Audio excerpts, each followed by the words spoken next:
Hey everybody, thank you for joining us. Welcome. We wanted to quickly get on the phone and uh, go over the scoring documents that were released. Hold on. I don't know how to do this. We're going to go over the scoring documents that were released on Tuesday. You can see my screen, right, Stephanie? I know this isn't cute. Okay. Let me from beginning. Okay. Okay, here we go. We're going to go over the scoring documents that were released. I know a lot of you guys uh, had a lot of questions. I know a lot of you, many of you shot off some Facebook posts and emails right away. I'm hoping that some of that died down as you read through the document and understood. And a lot of you guys probably still don't understand. So we are going to go through this and let Stephanie go through the actual system. I just wanted to quickly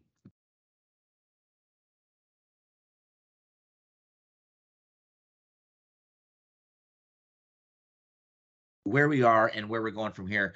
Y'all know me, I'm Justin. This is Stephanie. She's the National Scoring Director. She's in charge of all the scoring for the company. Quick agenda. We went through introductions. We're going to talk about how did we get here, why United Scoring this year, and then we'll get into scoring updates. And we'll go fast. This is not going to take more than 30 minutes or so, but I wanted to get us all on the phone. So first of all, if you've been around a long time, you know how this all started. But basically, guys, the NCAA scoring system since like 2005, 2006, and 2010 became the Varsity All-Star scoring system. And Stephanie and I and a bunch of people have been working on it ever since.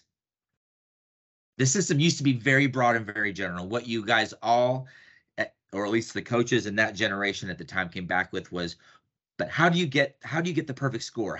Tell me what the person who's getting the perfect score, what they're doing that's giving them the perfect score. And so what's happened over the years is the system has changed and gotten more specific because we've wanted to okay, you want to know what's getting the perfect score. Let's show you what's getting the perfect score. So then we tell you this is what gets a perfect score. And then the response from coaches is, okay, but wait a second, I can't do all that. And so we've our culture has shifted into something more of a instead of like what to do to get the perfect score, now it's the scoring system needs to exist in a way that I can have the perfect score. And it's a different dynamic. And so we've always kind of chased our tails and trying to make updates that make the most sense and try to give everybody the best chance, the best opportunity for success. But I do think at the end of the day, not everybody can max out in every single category. And so all that is there. And I wanted to put that on the table for those of you guys that are kind of new and don't know how we got to where we are. It's also impossible to score a team of 22 up against a team of 5. Like it's just like there's just no fair way for that to happen. And so in order for us to accomplish that, what we have to do is we kind of have to put some standards in place. And so the scoring team, they've done a really good job this year of trying to lay out in even more detail of what you need. So why United Scoring? I want to address one of the topics that's also been coming up, and that's our decision to move forward with United Scoring this year at the same time that USASF introduces a score sheet that is going to be available for member event producers to use. So we love the USASF. We support the USASF. And I think their score sheet is headed in a good direction. That said, what we have come to terms with over the many years that we've been doing this is our coaches, our customers, you guys, for the most part, demand a consistent, repeatable experience week in and week out, meaning that if you get an 8 on your score sheet and then you go home and you add elements A, B, and C, you come back, you're going to expect or hope for an 8.2, for example. Where the more general scoring comes into play from a comparative perspective, on a comparative score sheet, you might make an 8 one day because the team that's beating you has an 8.2, and then the next day they do something different and they get an 8.3, but you get a 7.8. And so there's this like kind of, again, chasing the tail of what you're looking for scoring. And so what we've heard over and over is that you guys want a repeatable experience. You want your score to mean something in the grand scheme of things, or the national standard. Also, the plea that we got in the survey, we got a few pleas. The biggest one was don't change anything, which is why we didn't blow up the entire system. The other plea we got was please address tumbling. And the other plea we got was please try to address team size. And so those are the things that we wanted to. We wanted to give the United Scoring another year to breathe for us to reap the benefits of having this past year under our belt instead of blowing it up and starting all over and having new growing pains to deal with. Another reason, guys, to be quite honest, is judges' education. Judges' education is really, really important to varsity. We want to make sure our judges have a chance to embrace and comprehend the scoring system before we shift to a brand new one. And one of the great things about scoring over the last couple of years is it has gotten so specific that it has given us the opportunity to identify judges' weaknesses. When we see a judge who isn't grasping certain concepts, it's because the ranges are so tight that when they are scoring out of range, we're able to figure out, okay, they're misidentifying this skill, they're not catching this skill. It's giving us a chance to work with the judges and to help them improve to get better. What we've noticed when we have a broader range, especially the way our ranges used to be, is when you have an entire range and there is no justification for why you got the 4.6 versus the 4.9, it's harder for us to follow up with the judges because we can't get in their head because we don't have such strict rubrics. So those are all the reasons why we've adopted the United Scoring again for levels, for all non-Worlds divisions. And as I've mentioned in an email and we've talked about before, we'll be making a decision about the world score sheet after the USASF comes out with more information about their score sheet. Right now, we don't know what that looks like, and we aren't ready to commit to it without having our eyes on it or developing a plan. Our needs are a little different than what happens at Worlds. What happens at Worlds is a one weekend event. What happens at our events is you're competing with us weekend after weekend, and so you're expecting a different level of consistency that sometimes some of the more open score sheets don't offer. So we're trying to balance all that and make a decision that you guys are happy with, and that's what makes sense for our customers week in and week out. So stay tuned. So we've got Worlds coming soon. We've got Novice and Prep coming soon. With D1, D2 division definition and Prep's role in that not hammered out. There are just too many moving parts for us to commit to Prep, Novice, International, and Worlds. So that will be coming soon as soon as we get a chance. So what I'm going to do, Stephanie, is I'm going to stop sharing. This is killing me. I'm going to stop sharing my screen and let you share your screen. And I'm not even going to pull my screen back up because that is giving me a heart attack, and let you drive from here and go through. Guys, she's going to cover what the scoring updates are. She's going to cover the why behind some of the decisions and hopefully just point out where things are so you guys can have a better understanding of what we're looking at going into next year. All right. Thank you, Steph. Okay, perfect. Can you guys hear me? Justin, can you hear me? Yes. Perfect. Yes. All right. So I am going to get started. And as Justin said, obviously, we're not going to go super deep into the weeds on this. We will have much more education and training from a coach perspective as the next upcoming weeks happen. But we just wanted to clarify some of the frequently asked questions that have happened either on social media or that you guys have been reaching out to us via email, text message, phone, to your scoring experience specialist. So that way you guys can go into your tryout season in a successful way, whether that is next weekend or in the next few weeks, even though we at Varsity might be continuing to work at some of our end of season events. So that way you guys are ready to roll. So I'm going to review first. And just keep in mind that most of the items are exactly the same, whether we are talking about non-co-ed versus co-ed teams. So again, keeping in mind the document, if you haven't paid attention to it, is only for levels 1 through 5 and junior 6. So take anything else out of your mind out of it.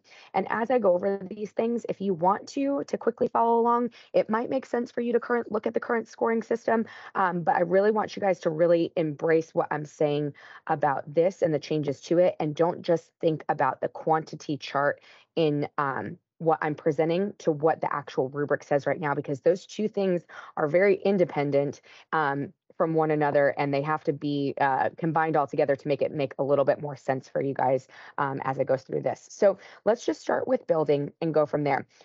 Let's go first with all of the things on this building sheet that have not changed at all, because I think it's really important to go ahead and denote that. So when we talk about stunt difficulty and what is required to get into the range, all of these definitions inside of stunt difficulty are exactly the same going into next season. For stunt degree of difficulty, looking for advanced skills by most and elite skills by most, exactly the same. The only difference changes over here in our stunt difficulty drivers. So we still have degree of difficulty for a 0.8. Currently, right now, stunt max participation is out of a 0.6. And we also have the pace and connection driver. The pace and connection driver, as you guys know, is probably just as painful as it is for us inside of AccuScore. We have taken pace and connection off as one of our stunt difficulty drivers and assessed that additional 10th into our stunt max participation. Okay, stunt max participation is still looking for skills to be rippled or synchronized in the same section without recycling athletes, but keeping in mind that the skills themselves do not have to be the same, nor is there a specific number of athletes that are required to perform those skills inside of a single stunt group. Okay, when we come up here to the top for pyramid difficulty ranges are the same as well as pyramid difficulty drivers. Again, just to go back on what Justin said before, education is key for us. Keeping pyramid the same again for another year is going to, again, give us more opportunities for our judges to pay attention to what is important in a perfect pyramid, okay? In that 3.9 or that 4.0 pyramid, again, by utilizing these drivers that are right here. And then toss difficulty, the same as it is right now. Everything inside of this additional information box is basically exactly the same. We just clarify what a pyramid structure is, so that way no one is confused sometimes in level 1. The biggest change to this entire sheet right here is our building quantity chart. So you'll notice that in our current season right now, in a small division, so remember keeping in mind that when we are not in a World's division, everything is small. There's no designation for extra small. So small is from 5 to 22. We right now have 4 different derivatives of that. In this new definition, instead of this rubric, we now are only going to have 3. So we're looking for 5 to 11 athletes, 12 to 17 athletes, or 18 to 22 athletes. And here's your numbers for majority, most, and max. When we look at medium teams, everyone inside of medium has exactly the same numbers for majority, most, and max. And then just for these few divisions that would have large, which would include junior 5, senior 5, and then obviously our junior 6, we've got the same thing here for 31 to 38. The way that this was created was that most right here is built off of groups of 4 off the bottom number, with the exception of 5 to 11 and the exception of 31 to 38. Majority is 1 group less, max is 1 group more.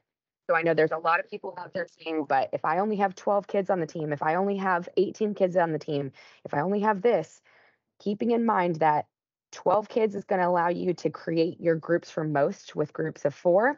And that's where majority of your stunt difficulty scores come from. Max is only for that one item down here. And if you cannot do max, you have the option still to do most for 0.2 less. Okay, so I know there are a lot of people that are upset with it. Going back again, like Justin said, in this 5 to 11 number, it is really, really difficult for us to score teams that are 5 or 6 or 7 kids against teams that have 20, 21, and 22. It's just not, it's apples and oranges, and the risk versus reward is totally different. So we needed to find some different ways to make it where you need to be incentivized to maximize your percent of participation that you have on side of your team. I know a lot of people are saying, well, but I just can't find more kids. When I go over here into tumbling in just a quick second, I want you guys to remember a few different things. There's different ways to find kids to put on your team. And when I go over tumbling, you'll see that when you look at your routine right now and maybe how it's made, or the roster of athletes that you have and how many of them truly need to tumble, that's a little bit different in this new scenario, in this 23-24 rubric. So it's going to allow you some more flexibility to be able to add some athletes to the team that might not be able to possess all of the perfect tumbling skills that you're looking for right now, but can help you in these numbers over here to create additional stunt groups. Okay, we all know that we often lose athletes in the gym at a certain point in time because they maybe don't possess the same tumbling skills as their teammates, and they don't want to be on that level 2 team anymore. They want to move up to a level 3 or a level 4. You're a solid athlete and you can, base stunts, we can give different opportunities to kids. And really what we're trying to do is we're trying to incentivize you guys as gym owners and coaches to continue to add kids to your teams, to continue to want to make sure that there's opportunities for kids to want to be inside of the sport, and not just make it where every single kid on the team has to possess every single skill perfectly. Otherwise, you as gym owners and coaches won't put them on the team. So we've got to provide some more flexibility out there for those athletes. They're getting burnt out.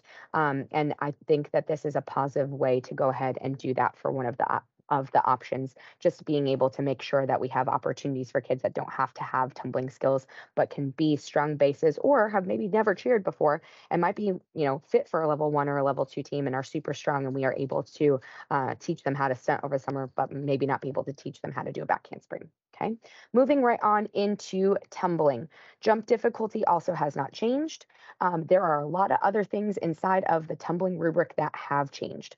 I'm going to start with standing and running first because it's the easiest thing to look at. When you guys are looking at your 3.0 on our current score sheet, not only are we asking for most currently right now, but we're asking for most to do an advanced or an elite level appropriate pass. We have now dialed this back for the 23-24 season, and we're now only looking for most of the team to do a level appropriate pass. Okay, so if we're in level 2, for example, doing a standing handspring by most of your team is going to get you right over here into that 3.0. Keeping in mind that both standing tumbling difficulty and running tumbling difficulty as your start value is cumulative, just like it is right now. Okay.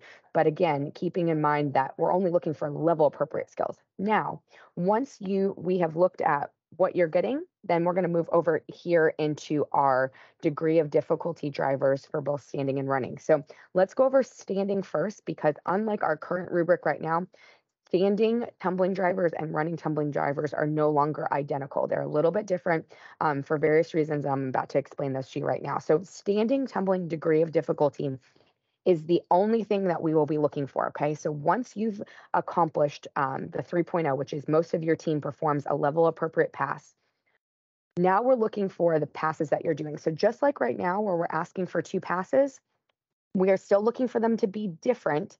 But again, we're looking for these things to now be cumulative throughout the entire routine. So no longer is there anything within standing tumbling that has to be done in the same section. It doesn't have to be synced up. So you can have as many or as few athletes as you need to be able to accomplish these skills. Okay. So again, we're looking for one pass to be either by elite by most or advanced by most, and the other pass to be a mixture of those two things, advanced by an elite by majority or level appropriate by majority. Okay. So a good example over here, and I'll just use, for instance, let's say a team of 16, your number for most is 7. So we're looking for 7 elite passes. And then we are looking for your number for majority, which is 6. And then we are looking for 6 advanced or elite passes. Now, you won't be able to repeat any of these 7 skills, say, for instance, in standing tumbling, and I'm going to use something off the top of my head, which is probably not the accurate pass, but let's just say that it is right now, that it's a back handspring, step out, back walk over, back handspring in level 2. Once you use that number for 7 right here, which is your number for most, you cannot do any more back handspring, step out, back walk over, back handsprings, but you could use other elite passes that you'd like to do or other advanced passes that you'd like to do by 6 more passes, and that will get you to your perfect score in standing tumbling. Okay, so keeping in mind the total number of passes in this example for your team of 16 is 6 plus 7, which is 13 cumulative throughout the entire routine. So at no point in time right there are we ever going to even require every single kid to throw a tumbling pass, never mind, single kids to throw multiple standing tumbling passes in this particular example. When we move on to running tumbling, you'll notice that we have running tumbling degree of difficulty, and then we also have running tumbling max participation.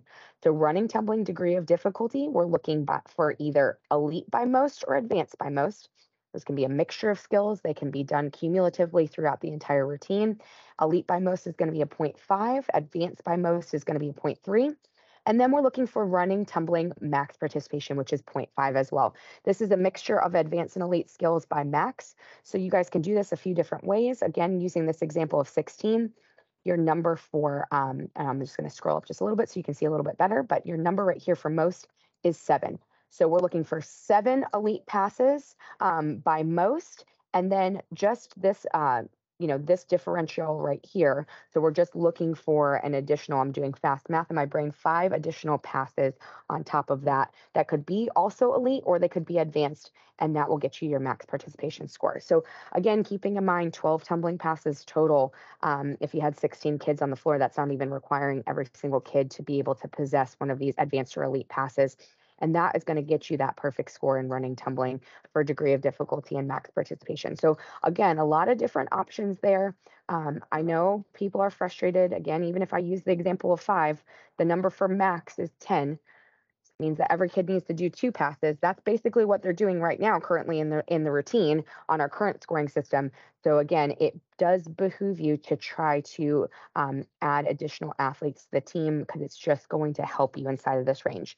And just so you guys know a little bit about the chart and how this was created, with the exception of 5 to 11, majority is the bottom number in the range divided by 2, so 50% of it rounded down. So half of 12, which is 6, half of 18, which is 9, half of 23, which is 11 and a half rounded down, which is 11, and half of 31, which is 15 and a half rounded down, which is 15. Then most is one additional pass on top of that.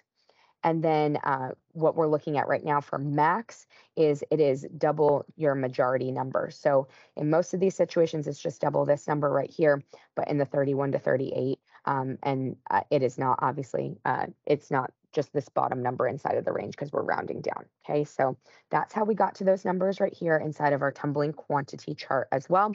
So again, a lot of different ways for you guys to compare, a lot of different ways to achieve the scores. And just looking at routines right now, an infinitely lower number of tumbling passes for athletes to master or even just to possess in general as they go onto the team. So hopefully, again, the mindset, and you guys can have a million different mindsets in your gym. So I'm by no means telling you what you should or shouldn't do, but you guys know what the inside of standing tumbling degree of difficulty. You guys could go about it 2 different ways. If you had the team of 12, for instance, you could have 6 kids doing one type of pass, a different 6 kids do another type of pass, and 1 kid that is really, really great that knows how to do both different types of passes that you guys are looking for, and that could get you where you need to be. So there's a lot of different ways that you can achieve this. But again, ultimately, the end goal is to try to make sure that kids don't have to do as many tumbling passes as we were asking for in the past. It was an unintentional consequence of making a very, very black and white code of points system last year and making as many wholesale changes to the scoring system as we did. And as you guys know, it was difficult on the kids. And I'm sure you know, and I definitely know, especially still working here in AccuScore right now at an event live as we speak, that it is very difficult on our judges as well to correctly count all of the passes that you guys are having to put inside of the routines. And then after you count them, go ahead and evaluate those and really make sure that they're utilizing those execution drivers appropriately, which we all know that if they're having a difficult time counting in the amount of minutes that we allow judges to score teams, then they're not really getting all that feedback for you guys as gym owners and coaches that you would like to get from each of our events. So that's just a little bit about standing and running tumbling jumps the same on our tumbling chart. For execution, nothing at all. Nothing, period, the end, changed on this execution sheet. Again, we thought it's really important to try to stick to the system for the same thing 2 years in a row. Try to really go back deep into the roots and a lot of different things inside of judge education and try to provide you guys even more feedback than what we're already providing on execution to help you guys as coaches and to help you understand what we're looking for to be able to make adjustments and have kids succeed day over day at events or week over week at competitions. Okay. Moving into overall, again, very few changes on this sheet whatsoever. There's very few changes, and it's really more so inside of little bits and pieces of words that we're looking at here. Like, for instance, formations and transitions currently right now says demonstrates precise spacing. And, I think it's like uniform formations and transitions. Well, we're using the word formations and transitions to define what the category is. So we're just using uniform movement in that. Nothing's going to change with the way that we go ahead and score formations and transitions, but more so it just gives us an opportunity to look at both formations and transitions. And to a lot of y'all's point, gives us more time to be spending with our overall judges, really going through what we're looking for and what they should be looking for on the floor. So that way no one is being overly or underly punitive to these athletes when they are performing the routines. Routine creativity, the only biggest thing to note here is under our building judge, Since we removed pace and connection of skills as a driver on our building rubric, we've added pace and connection of skills to be considered inside the building judge's opinion of your routine creativity. As you guys know, when they're looking at those creative, innovative, and visual elements in your entries, transitions, and dismounts of your stunts and your pyramids and your tosses, they're a lot of times looking for pace and connection anyways. So why double dip and just have it into one place? And then again, hopefully prevent some of those opportunities that, or I should say lack thereof opportunities, problems that we were having at events where particular judges maybe were being too difficult when they were not handing out the pace and connection driver, and others were being really easy on it, not making results obviously equitable inside the division, but maybe not making things equitable when we were looking for overall awards. If we had multiple panels, maybe judging level 3, and we're looking for, a grand champion, a level 3, or better yet, we're looking for bids to end a season events. So just trying to prevent some of those inequities that we're having at events week over week, or even just out of our larger events where we've got, multiple halls, multiple panels judging the exact same level. Inside of dance, the biggest thing that you'll notice is energy and entertainment value has been taken out of the initial definition. It's been added into execution. The goal behind this is that way when you go to a 2-day event, unless something tragic happens, the difficulty score that you get for your dance on day 1 will stay the same on day 2, and just the execution will vary. Okay, just the execution will vary. Now, I know that does not make everyone happy in a perfect world. I'm sorry, one of my earbuds fell out over here, but I know that does not make everyone happy in a perfect world. And I know that there's still going to be some differences of opinion on, I one week someone thought my dance was a, let's just say a 1.9, and this week they think it's a 1.7. We're going to have some small differences in opinion, but again, trying to make some more consistency on the weekend, especially at our 2-day events, by not changing that score of difficulty from day 1 to day 2. And then showmanship, the only additional item that we added in here, we had the word where I'm pointing at where it says confidence right here. We had the word showmanship inside of there. We added the word confidence to that, especially for you guys from our tumbling judge perspective. It's really hard for kids, to tumble when they're doing a round off back handspring back tuck. They might be able to smile at the beginning, and they probably are smiling at the end, but sometimes their back is facing the judges. So if we can see, confidence in their skills, that is going to be something that we're looking for in showmanship as well, not just the facial expression that's going along with it. Again, confidence is such a big part of it and is such a big part of a well-rounded all-star cheerleader. Okay, so that's what that looks like for our rubric for All-Star Elite. I'm just going to flash over to co-ed really fast just so you guys can see. Again, all changes are exactly the same. The only thing that you'll note in here, just for clarification purposes, the word A was here instead of 1 co-ed style stunt. Again, since we're talking about levels 3, 4, 4.2, and 5 senior, we're only asking for 1 co-ed style stunt. We've added just the number 1 in there, makes it clear as day for everyone to understand that. And then as you guys see, the only difference here, same as it is right now, we're looking for 3 of our different level appropriate skills, whether those are advanced or elite, and then we're still looking for that co-ed style skill. So that's just the long and the short of it. I'm going to go ahead and flip over to this, stop sharing my screen for just a second while I'm doing this. Give me just a second to expand my screen while I do that. You guys are probably going to see my face multiple times. And then obviously we also put here as well our deduction system. Not very many things have been adjusted inside of that, just a few clarifications on things that we were just generally overturning anyways inside of AccuScore. For instance, like, if we had like one hand that was barely grazing the floor. We had just some like 2 or 3 little nuances in there. Again, just trying to make it where it's a clear clarification for not just our judges on the stand, but for, again, hopefully your experience if you are bringing a deduction into AccuScore, where you feel as though week over week we're going to make some consistent decisions on, overturning or not overturning particular things. So that's kind of the long and the short of it, just adding on to a few things that Justin mentioned before. That I think are important to remember. Again, keep in mind, this is only the All-Star Elite system. This is only for level 1 through 5 and junior 6. Try really hard when you're looking at your routines right now, not necessarily to think about your current routine and its current state, but think more about the kids in on that team and in your gym, and if maybe they would be able to, benefit from this. Maybe you've had to take some kids out of tumbling before, or you've wanted to take them out of tumbling before, but you knew that was going to potentially hurt your score, but might make that kid feel a little bit better about it. And think about some different ways of, that you guys can challenge yourself to find ways to increase participation inside of your gyms, because we all know, and I don't want you guys to think this is not a way for, again, varsity to make money. And I know a lot of people think that that's what the case is, but really, ultimately, at the end of the day, it's to try to make this a sport that, and an activity that more athletes want to be a part of. We don't, when they leave All Star Cheerleading, we won't want them to go do soccer or softball or basketball or anything like that. We want them to do All Star Cheerleading. And a lot of times we have made things so, so difficult in so many ways,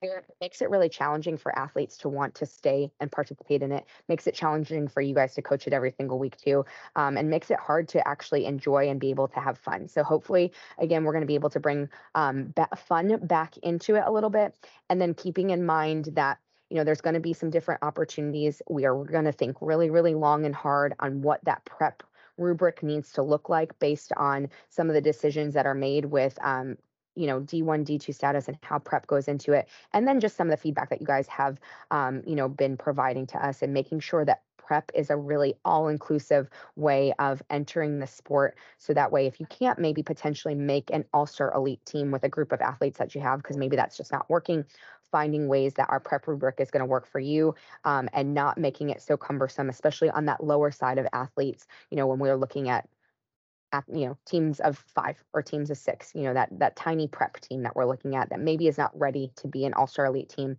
but prep can be a good place for them, a good starting point where they can feel good about it, and you guys feel confident about going into the event, and not being at a competitive disadvantage. So that's just a little bit of feedback of where we came from. But again, we want you to continue the conversation. It is definitely not happening here.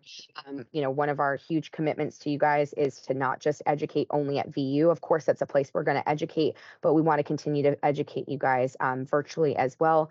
And our goal is really to make sure that you guys are being set up for success. And the first time you hear about things is not, at the event.